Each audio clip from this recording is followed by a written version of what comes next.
ay parang timang. Magandang araw mga timang, ngayong araw dumating na nga pala yung mga damit na pinagawa ko. Bali second batch na nga pala to kasi yung mga una kong pinagawa naubos na agad.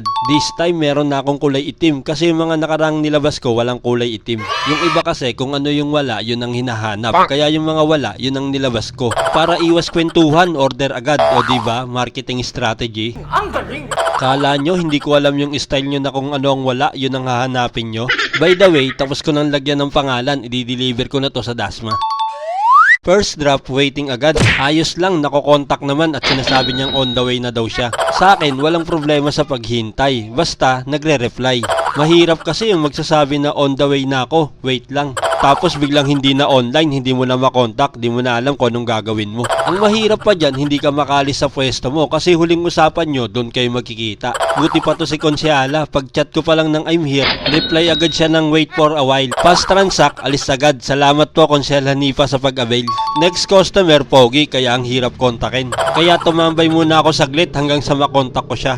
Maya-maya lang nakontak ko na, inabot ko na agad para makalis. Pero may konting problema, tinatanong niya ako kung naalala ko pa daw nung mga rising star pa daw sila.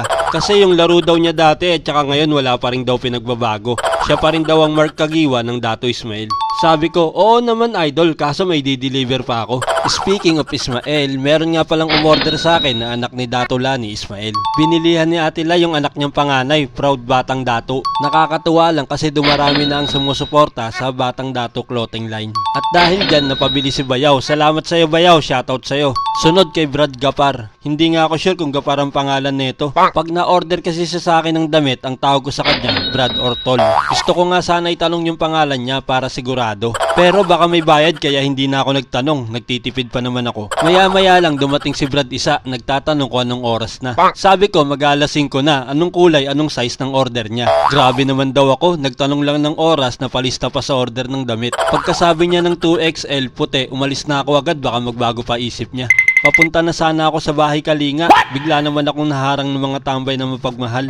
Kaya mapagmahal kasi mapagmahal sila sa mga motor nila, alagang-alaga. Kung ang politiko, bayan muna bago sarili, sila, motor muna bago sarili. Mali pala, si General Luna pala nagsabi nun. Dahil humaba na ang usapan namin, pina-order ko na rin sila para naman hindi sayang sa oras. At buti na lang dumaan si Ate Lau, hindi na ako dadaan sa kanila. Malayo-layo pa naman sa kanila, 2 tricycle pagitan. Pagkatapos kay Ate Lau, nagpaabot ako sa Dalaw. Hindi, joke lang, nakapadlock kasi yan, baka lumabas yung mga alaga nilang langgam. Pagkatapos doon, dito naman kay Pamangkin, in-order siya ng tatay niya.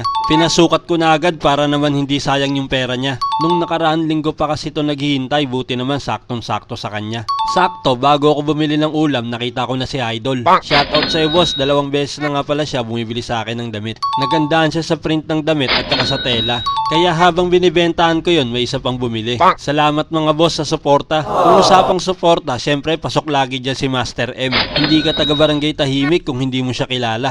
O paano, hanggang dito na lang ulit mga timang. Salamat sa panonood. Pa-share naman po, please.